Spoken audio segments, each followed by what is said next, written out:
nous allons recevoir Madame Émilie Charbonneau, qui est vice-présidente de l'Alliance du personnel professionnel et technique de la santé et des services sociaux. C'est donc une organisation syndicale qui va s'adresser à nous. Madame Charbonneau, bonjour. Bonjour, vous m'entendez bien? Très bien, vous avez une très belle voix qui porte bien. Alors, je vous laisse la parole pour les 10 prochaines minutes et après, on s'entretiendra avec vous pour des questions d'éclaircissement. Parfait, merci beaucoup. Donc, on l'a souligné, mais je vais le redire. Mon nom, c'est Émilie Charbonneau, vice-présidente à la PTS et également travailleuse sociale de formation. Donc, j'ai œuvré dans différents services, que ce soit la santé mentale, donc première ligne, deuxième ligne. Mon poste est en unité de psychiatrie et clinique externe de psychiatrie. J'ai également œuvré en soutien à domicile, à l'accueil psychosocial, dans les mesures d'urgence et en service hospitalier. Donc, je suis toute concernée aussi personnellement par ce qu'on a aujourd'hui sur la table. Donc, c'est avec un plaisir que je suis ici pour représenter mes membres. Vous l'avez mentionné, on est une organisation syndicale de plus de 67 000 membres à travers le Québec, dont 8 000 membres sont des travailleurs sociaux et 2 700 membres sont des techniciens en travail social. On est près de 80% et plus de femmes à la PTS, donc je trouvais ça important de souligner parce qu'on va y revenir dans notre présentation. Donc, c'est important pour nous de revendiquer des conditions de pratique respectueuses des valeurs professionnelles de nos membres, que ce soit dans l'ordre éthique ou dans l'ordre de la déontologie. Donc, sans plus tarder, je vais m'attaquer, dans le fond, à la raison pour laquelle nous sommes ici aujourd'hui. Ma présentation va avoir deux grands axes qui étaient proposés là, dans les ateliers, soit l'organisation actuelle des services sociaux. Facilite-t-elle la pratique du travail social ou en constitue-t-elle un obstacle? Donc, c'est la première question auquel on va apporter des éléments de réflexion et des éléments de solution, nous l'espérons bien. La deuxième question que nous allons travailler, c'est les services sociaux actuels répondent-ils adéquatement aux besoins de la population? Sont-ils suffisamment accessibles et priorisés par les instances gouvernementales? Donc, ça sera la deuxième question, là, où on vous apportera des éléments de réflexion, des témoignages de nos membres aussi, afin d'amener un éclairage, là, nous espérons, nouveau sur la situation. Je trouve ça important, dans un premier temps, avant d'attaquer la première question, de mentionner que pour nous, ces éléments-là sont intimement liés. Donc, c'est des vases communicants qui se répondent. Donc, on les a séparés, mais globalement, selon nous, plusieurs éléments de réponse et de solutions se répondent là, dans les différents éléments qu'on va vous amener aujourd'hui. En ce qui concerne la première question, d'emblée, j'aimerais dire que tout notre argumentaire est autour de la perte de sens du travail social. Je ne ferai pas l'ensemble des échecs qui ont été mis en place par les différentes réformes, parce qu'il y a des choses qui ont été mises en place par les réformes, mais chose certaine, il y a des échecs qui ont été mis en place dans les réformes. Et ben, qu'est-ce qu'on croit? C'est que PL15 sera un écho à ces échecs-là. Dans la nouvelle réforme, les services sociaux sont encore mis de côté. On a encore une vision hospitalo-centriste des problématiques sociales. Donc, nous, c'est sûr et certain que lorsqu'on fait nos représentations concernant PL15, que ce soit sur les tribunes des commissions parlementaires ou auprès des différents ministères, ben, on trouve ça important de rappeler que PL15 perpétue le problème de l'hospitalocentrisme. On le voit aussi dans la structure générale de la nouvelle santé Agence Québec. Les services sociaux sont encore mis de côté. On met de manière cosmétique les services sociaux sur des comités consultatifs sans aucun pouvoir décisionnel, sauf celui de recommander. Donc, pour nous, ça démontre une volonté claire une volonté claire que les services sociaux demeurent esthétiques, en fait. Donc, on les met là pour dire qu'on a fait une place, mais faire une place, ben, c'est vider de sens si on n'a pas de pouvoir décisionnel qui y sont associés.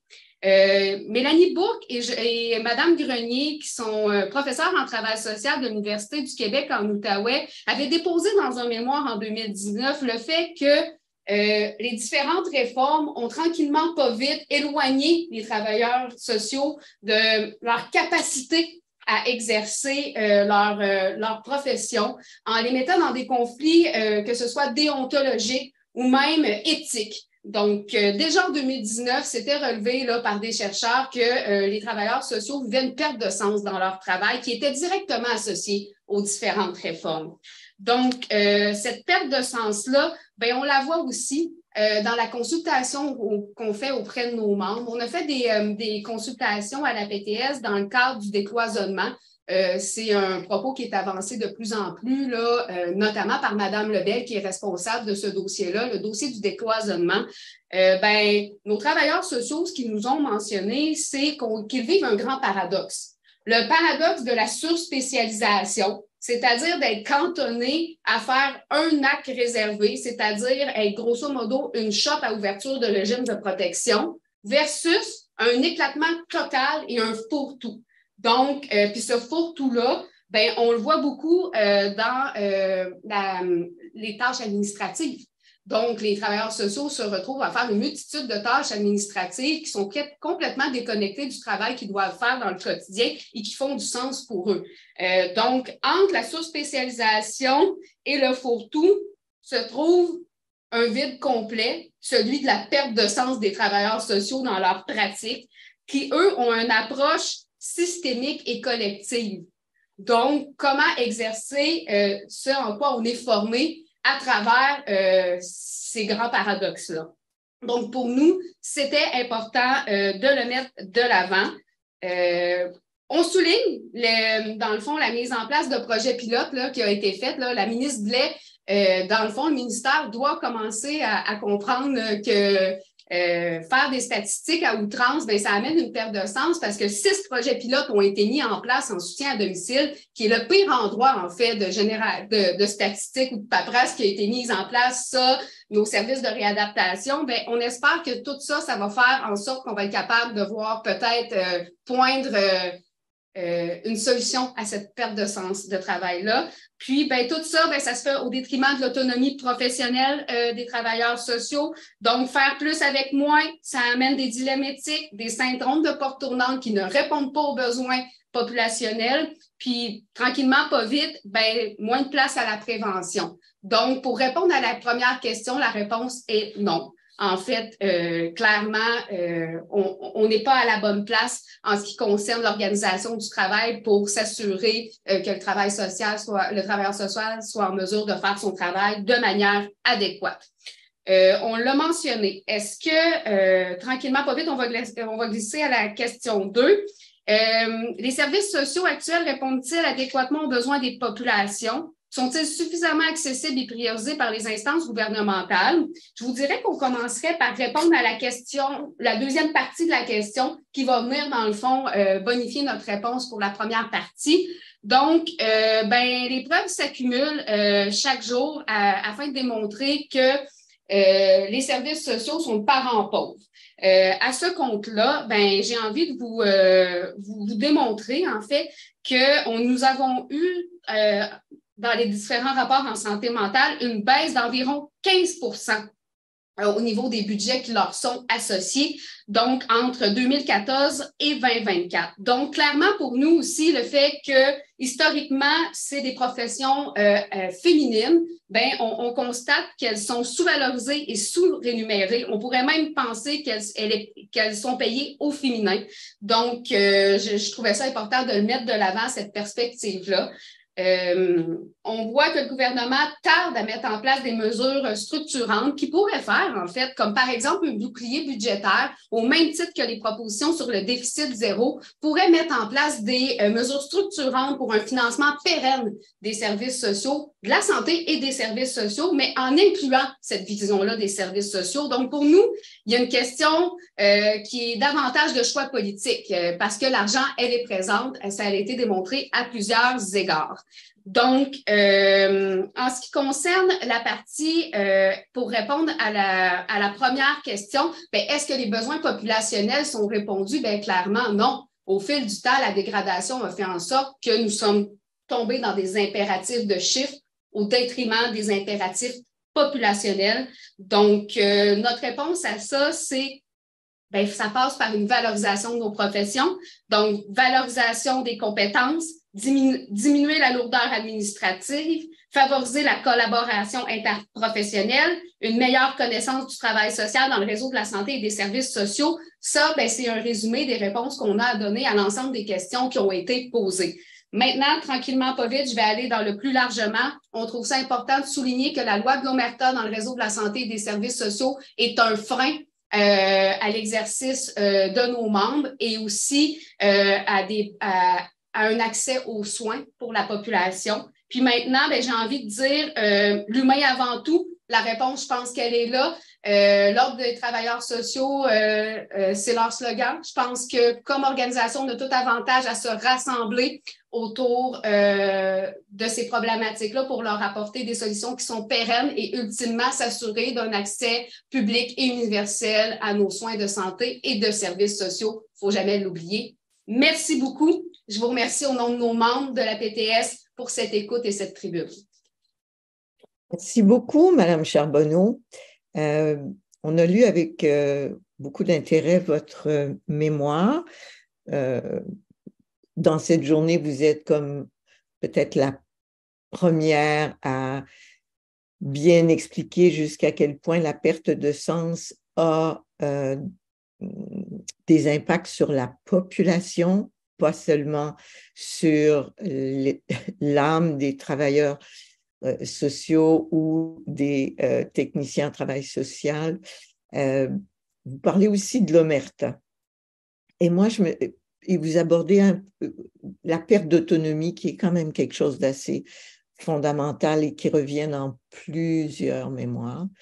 Moi, je me demandais si vous pouviez suggérer une approche aux États généraux pour justement corriger ces situations-là. Qu'est-ce que les États généraux peuvent mettre de l'avant pour redonner de la parole efficace aux gens en travail social et faire regagner leur autonomie? Premier temps, je dirais de le faire. Juste d'être en train de faire ce qu'on est en train de faire là, c'est un premier pas vers briser cette omerta-là.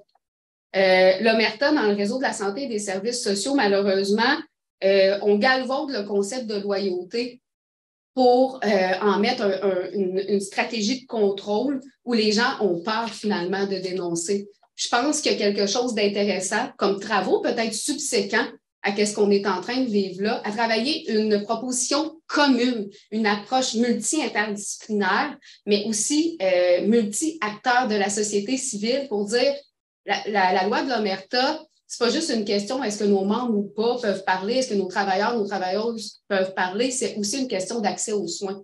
Puis comment nous, comme groupe, on peut faire des propositions, par exemple, au ministère de la Santé et des Services sociaux pour que ce soit encadré et non pas dans un abus de pouvoir. Je pense qu'on a une tribune intéressante avec PL15. Il y a des réflexions qui sont faites en lien avec ça. Puis je pense qu'on aurait notre voix au chapitre en déposant des recommandations comme groupe suite aux travaux qu'on aura fait ici.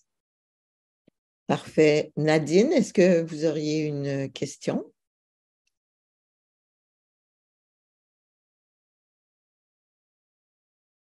Moi, je voulais revenir là, sur les enjeux que tu as mentionnés de perte de sens.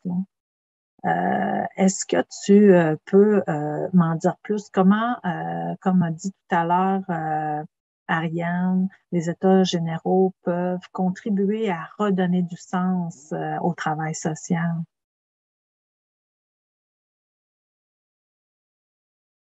Bien, encore une fois, de se rendre compte entre travailleurs sociaux ou en gens qui exercent le psychosocial qu'on a la même chose. Ça l'enlève un tabou déjà là, de se dire globalement, on perd du sens dans notre travail, Puis globalement, comme dans une approche d'empowerment en travail social, comment on peut faire collectivement pour reprendre du pouvoir là-dessus? Je pense que c'est en faisant des représentations en ce qui concerne l'autonomie de nos gens.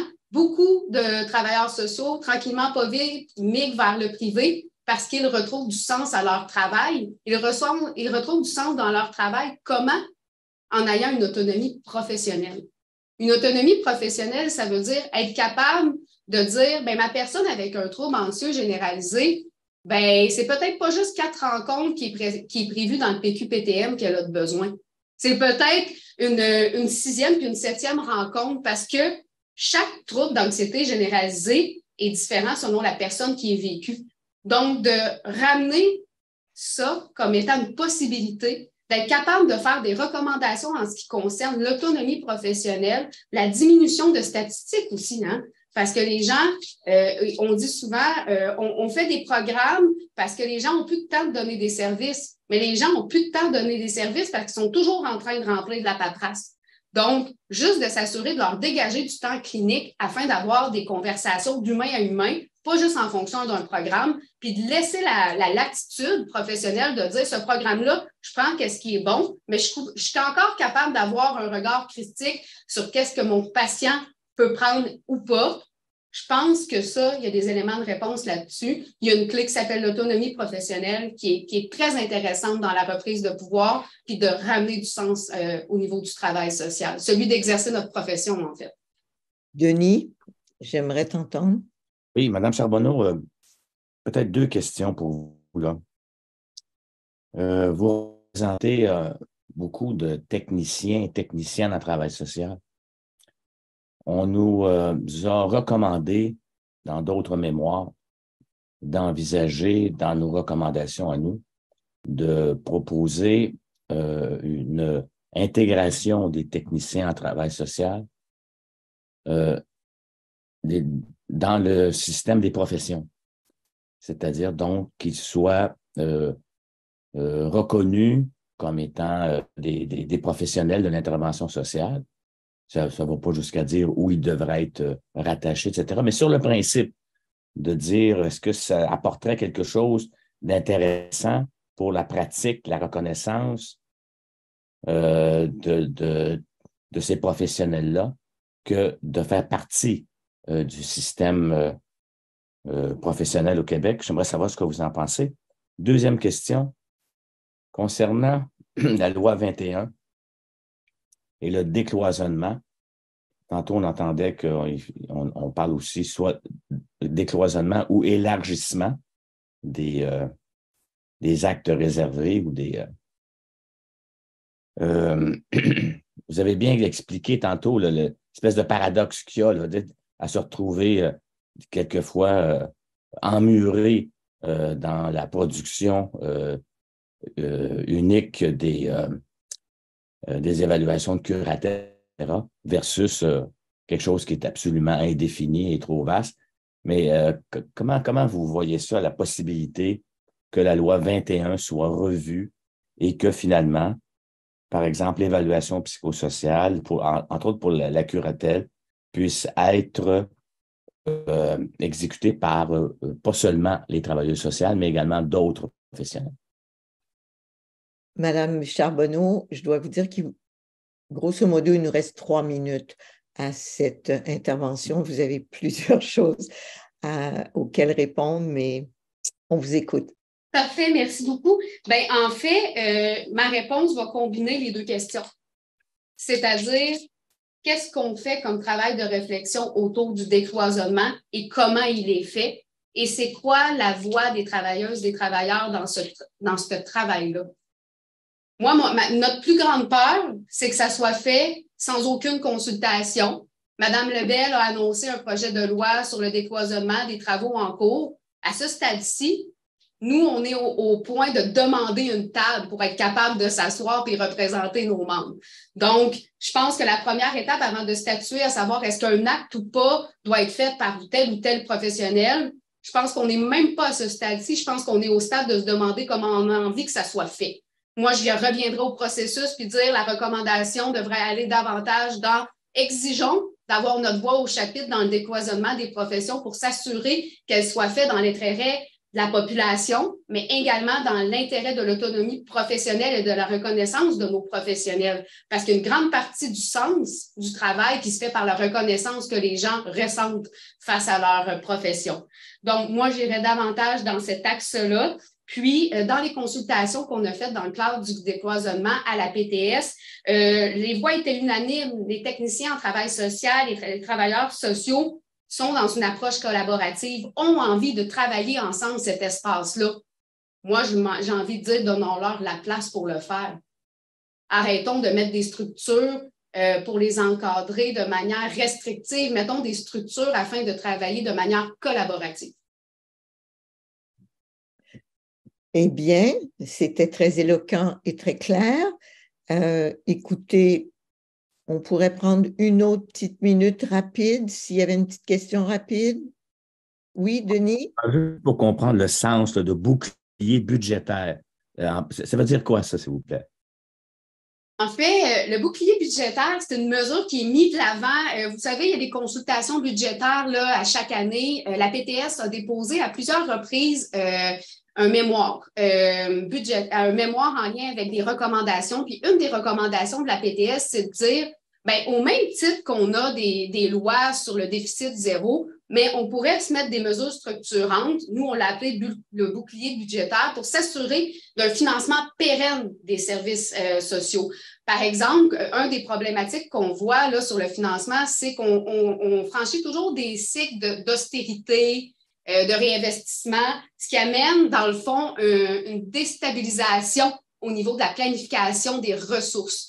Donc, ce qu'on dit, c'est assurons-nous d'avoir l'argent pour bien planifier. Puis, bien, ça se structure au même titre que n'importe quelle autre loi structurante du budget, comme par exemple le déficit zéro. Donc, notre prétention, c'est de dire que c'est un choix politique davantage qu'un choix budgétaire. Merci, merci. Donc, vous êtes vice-présidente de la PTS, Émilie Charbonneau. Merci beaucoup de ce temps passé avec nous et bonne fin de journée.